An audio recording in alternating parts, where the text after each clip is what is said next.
এটা এমন একটা সংস্কৃতি যেটাকে ইসলাম কোনোভাবেই অ্যাকসেপ্ট করে না।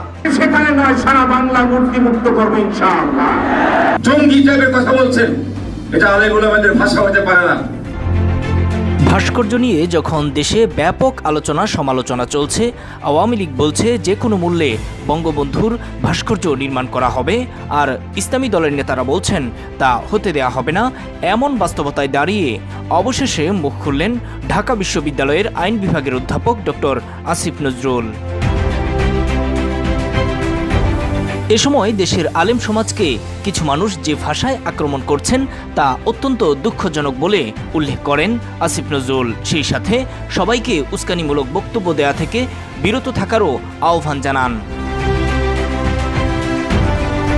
নিজের ফেসবুক পেজে এ নিয়ে দেয়া এক পোস্টে আসিফ নজরুল বলেছেন যে কোনটা ভাস্কর্য কোনটা মূর্তি এ নিয়ে কারো বক্তব্য থাকতে পারে, এ নিয়ে কোরআন হাদিসের ব্যাখ্যাও দিতে পারেন কেউ, কিন্তু আমার বক্তব্য হচ্ছে ব্যাখ্যাটা দিতে হবে ভালো করে জেনে।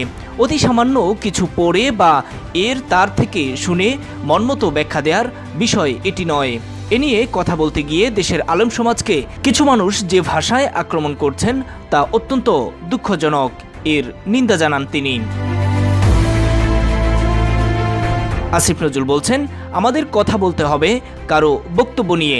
বক্তব্যের উত্তর দেওয়ার নামে বক্তার চরিত্র হনন বা তাকে হুমকি দেয়া অপরাধমূলক কাজ।